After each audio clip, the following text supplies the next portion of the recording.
Well, hello. I'm going to start this episode with a question. Are you single by choice, or is it really your ambivalence about being in a relationship that is keeping you single?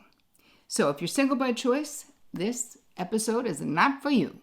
But if you're not, and you're wondering why you're still single, I have some thoughts. And if you're new to this crew, my name is Terri Cole. I'm a licensed psychotherapist, a relationship expert, the founder of Boundary Bootcamp and Real Love Revolution. I'm also the author of a book called Boundary Boss, coming out in April. So, before we dive in, I want to make the distinction because some people literally are single by choice, and there's nothing wrong with being single, right? So that's not what we're talking about. It's for mostly the women who write into me and say, I really want to be in a relationship, but all the clients that I've had over the past 2 decades who say they sincerely want to be in a relationship, but they don't see how their mindset is getting in their way. So I'm giving you some of my ideas today that if it is ambivalence that is keeping you single and you don't necessarily want to be, perhaps something that I've got for you today in this episode of the Terri Cole Show will help you break out of that. I've created a cheat sheet for you, as I always do. You just have to go to terricole.com/276 to get the cheat sheet. So it's easy as possible for you to just hang out and watch the video. Okay, so ambivalence itself, ambivalence meaning I want it, but I'm not positive. I think I want it. It shows up in a very sneaky different ways. And so many of those ways are ruminating thoughts, fearful thoughts. If I get into a relationship now, will that hurt my career? Am I better off in my life single, right? That may be true. Fear of being miserable, fear of doing it wrong, or having had bad experiences and saying, I'm afraid it's going to happen like that again. Fear of being a pushover. Will I compromise too much? Will I lose myself in the relationship? Is it worth it? Basically, those are sort of the fearful questions or thoughts that may be rolling around in your mind. But let's sort of break down what it's actually about. One thing is that, we're predisposed by what our experiences are. So you may have sweeping generalizations that you think are true from your family of origin, the way that you grew up, different experiences that you've had, like all men cheat, or all women are gold diggers, or it's like understanding. I'll give you a couple of questions in the cheat sheet about understanding your own downloaded blueprint around love. Was love a happy thing? Maybe in the family you grew up in, both of your parents have been married 4 times. Maybe your parents have stayed together for 40 years but fought the entire time and are completely miserable. Whatever your specific experience is, that impacts. If you're not aware of it, if you don't go into the basement, right, down here in your unconscious or your subconscious mind to understand what are the things that are impacting what you think about love, what you believe to be true about relationships that may only have been true for your family and do not have to be true for you. So I'll give you a couple of questions so you can identify. So that's the first thing, is you're going to do a little bit about your love blueprint, but then move into really analyzing your own negative beliefs, like all men cheat, all women are gold diggers, or whatever. I mean, that's a very antiquated gender normative type of examples, but you know what I'm saying. And it could also be not about gender at all. It could be relationships limit success. So part of it is getting into, and I'll give you a couple of questions for that, getting to your own negative belief system. And what are the popular ones that we hear? Someone's going to leave you for a younger person. Never date if you're a woman, never date a younger man because they'll eventually leave you. It'll be like the Demi Moore, Ashton Kutcher situation. Just fear-based, negative, limiting beliefs that really can negatively impact your ability to be open to be in a relationship, because that's really what we're talking about. What energy vibe are you giving off in the world? And if this is unconscious stuff that's happening down here, trust me, you'll find a way to, you're broadcasting that whether you want to be or not. It just happens through attitudes and energy and language and all of that stuff. The next thing I want you to think about is secondary gain.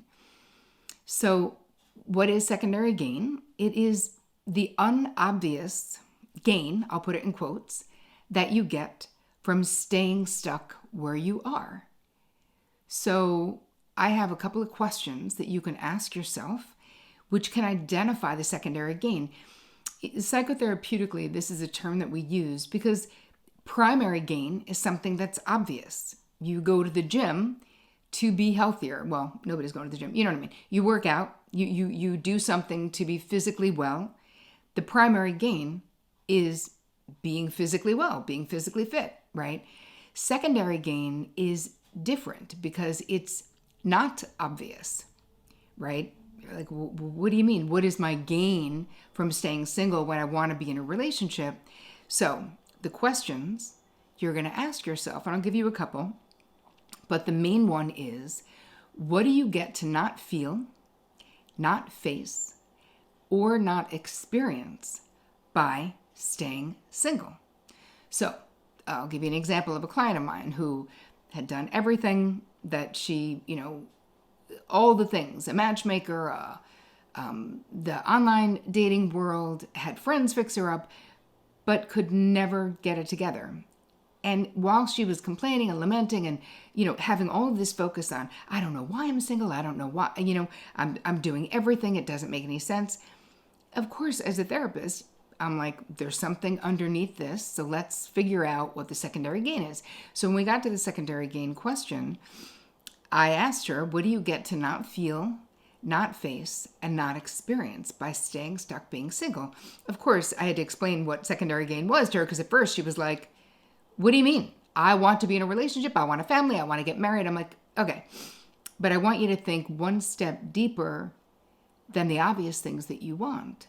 And what was revealed from just asking powerful questions is that she got to not face or not feel or not experience being rejected, right? Where ultimately, like really being rejected. So if you go on one date with someone and then you're like, you find something wrong with them, which is kind of what she was doing, she got to be the rejector and got to not be in the position of being rejected, but she also, her ultimate goal of getting married, having a family of her own, that was what, I don't think that's what everyone needs to want, but that's what she wanted.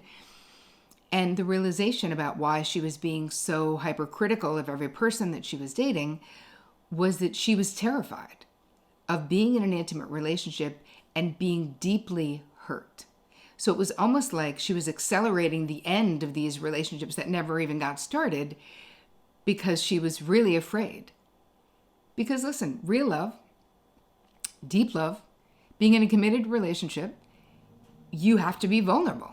And so for her, there was ultimately this fear of real vulnerability.